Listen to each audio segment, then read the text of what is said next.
Start by acknowledging the traditional owners of this land that we're gathering on, the Gadigal people of the Eora Nation. I'll pay my respects to elders past and present, and I will also extend that respect to any Aboriginal and Torres Strait Islanders with us. My name is Dr. Liz Hamby, I'm from the NLU, and it's my absolute pleasure to introduce our first session, the theme of which is Human Community, Selective Approaches to Refugee Trauma.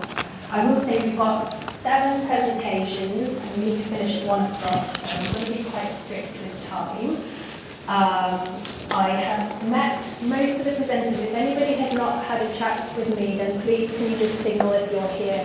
Oh, hi, are you presenting? Great. And there's one more person who I hope might arrive. I'm afraid, might not have time for Q&A during the session, so I would really encourage you to kind of bank your questions and find your speaker during the breakout. So with that, I'm going to introduce our first speaker. Yes, here we go.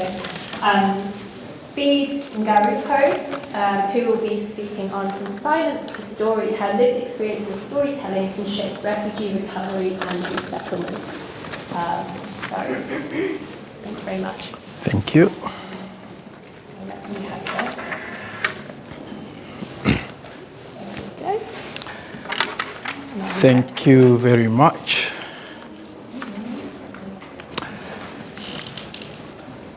Now imagine a scenario. It's going to be a bit awful. You are flying with your family to the UK for a holiday or a family visit. You are with a large family. Mid-air, your plane gets hijacked. The bad guys, let me call it that way, they destroy your family. They rape some of them.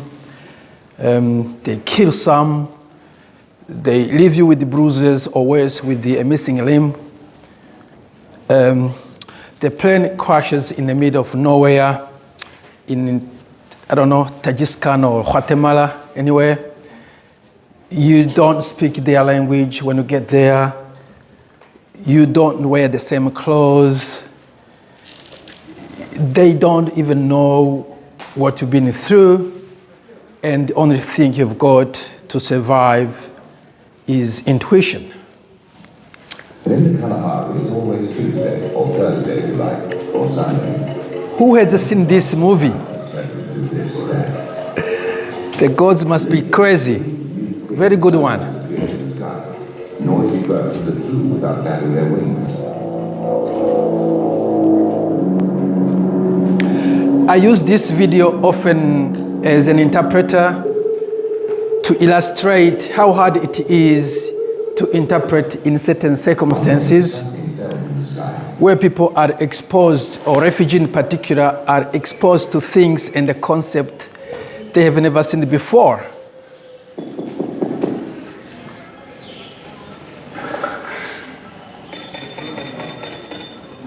He had never seen anything like this in his life. It looked like... Okay, we can skip that. Good morning, everybody. Good morning. My name is Bede. I'm normally an interpreter, and most of my clients are refugees. So I've come to this conference to learn from experts how to deal with the traumatic situations and how to kind of bridge the gap between professional requirements, where you are assumed to do just your job, and being human in face of a traumatized clientele. So most of the refugees, most of people here in the conference I've met have been refugees, so there is almost nothing new to them. But there are those who have never seen a refugee before and who have got no idea what they've been through, how they feel, and what it is like to be in a place where nobody understands even your language. I remember myself being a refugee in certain circumstances, and where I didn't have any plan, I didn't have any certainty, I didn't have any way to express myself, and the only hope was I survive. So the pattern is almost always the same. There is a civil war or a war between the countries, for the case of Ukraine and Russia, for instance. Then there's a sort of a trauma, and some people are traumatized where they are. They can't leave, or they can just move around. We call them displaced people. And after that, it's often a silence. And today I'm just going to talk about this killing silence, how having an open space to express oneself, what we call storytelling, can be a good way to recovery. As I have met a few people here, my original place is Burundi, a small country in East Africa. I left during the war in the 90s, towards the end of the 90s, went to Tanzania, Zambia, Zimbabwe, settled in South Africa for a number of years before coming to New Zealand in 2010. Now, I see these two wars. I've been a refugee in the past, now I'm no longer, but I still interact with the refugees, and it's quite a good experience to be able to help those less fortunate. But also, I am in a position where I do understand the gaps between service providers and the refugees and the misunderstanding in between, especially during resettlement processes, during interviews, during immigration processes. There's a lot of misunderstanding and a lot of anger on both sides, to be honest, and to some extent, they are both right. So the problem we are seeing at the moment is the policies are about refugees without refugees. We've got people sitting in the boardrooms, in the parliaments, in NGOs, anywhere, but there is no refugees. They are trying to imagine in academia what refugee would need. Trauma is a trauma, but there are always differences, there are always nuances. So we need to understand refugees as a particular case of a trauma where you have been uprooted from your culture, from your language, from your environment, from your support system even, and it's a sort of a different type of a trauma, different from probably what you experience when you are in your family and you have one loss, but there are people around you to help you mourn. But there's also a trauma of silence, where refugees are silenced. I will come to that later, for many reasons that most of other traumatized persons are not faced with, because, as I said, there might be some sort of support systems around them. So the missing piece I was saying is who defines healing? As I said, for most part, and I was glad in the keynote speaker, they were emphasizing on ways to include refugees in the storytelling, in the recovery system, in decision making. But also, we have got a language barrier. Most of refugees are in older age. At my age, I've got mature ideas, but the vocabulary or the lexicon will be that of a child. It will be very hard to express how I feel. So there is that barrier. Many refugees will take years or decades or ever to be able to express themselves fully and to tell their story. So their story is never told. Or when it is told, it's told to other people who have gone through the same trauma, and they're just sort of like a pig in a mud. They're just rubbing mud around themselves without anybody with a clear mind to help them recover. So that's where storytelling comes in. It really is story agency. I was reading a book from former refugee, child soldier, university graduate, lawyer here in Sydney. He wrote a book. He's from South Sudan. Maybe you might have read him. And he was invited to speak. He was very shy, but eventually he did it, and it helped him express himself. And he's sharing now his stories with the other refugees, with the other people in decision-making spaces, and he's helping a lot of refugees. So it also provides some sort of knowledge. Many people have never encountered a refugee. Many people do not know how people live on the other side of the world. Some of the problems we share with the other migrants, even if it's migrants on a work visa or other sort of permits, there are always these cultural shocks that we have to face. And sharing our stories can inform decision makers. They can inform even the helping industry to be able to heal the trauma and not just give food, shelter, and nutrition. So inside the system, we see a lot of miscommunication, a lot of cultural gaps, a lot of emotional disconnect, where, especially with the government departments, it's like, just tell me the story. Why did you lie here? And you feel like you are asked to revive a trauma, and some of the ladies, and they have been raped over there, and they are trying to apply for residence. It's a story they don't want to tell.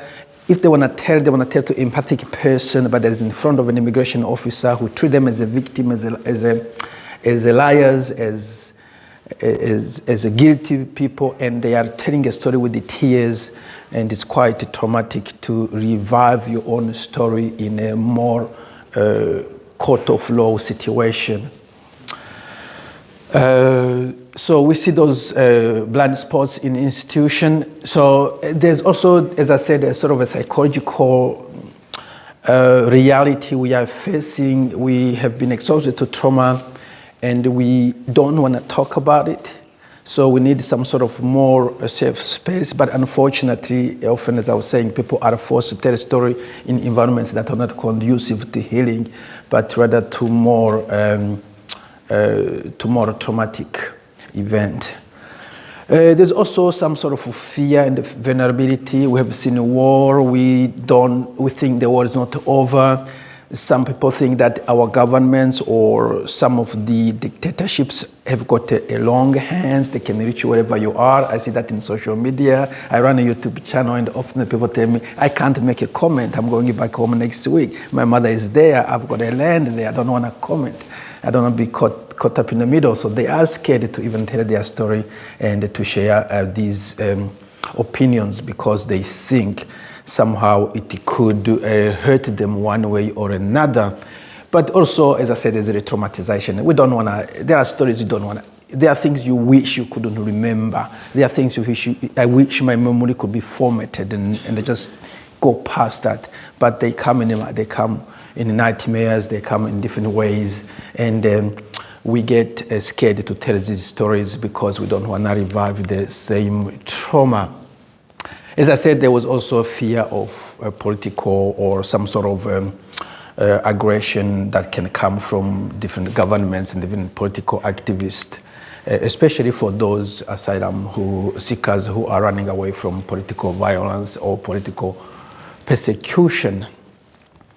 Also, it's not a personal decision. If you've got a family there, you think about them. You've got the land there, you think about it. And I see this quote that you can be scared even in a safe place. I remember a guy telling me he can't sleep at night because he doesn't know the doors are not close enough, the glass is not safe, he doesn't have any protection in his house, things like those. So those are the things I think we need to do to get some trauma-informed practice in medical system. Language support, very, very important. Refugees struggle a lot. And when we have support, it's formalized, like you don't have any support on Saturday and Sunday, and that's where your life starts, or in the evening, etc., etc. So these are the things we need to think about when we're designing systems and policies to help refugees. So basically, refugees, they are not just stories to be told, they are voices to be heard. I would encourage those working with refugees to create a space for artistic expression, for all sorts of storytelling so that they can have their word out there. Remembering that also a refugee, I saw this at a UNHCR office somewhere, that a bundle of belongings, in this case, trauma is not just what we bring here, we also bring other things, and Einstein was a refugee. Thank you very much.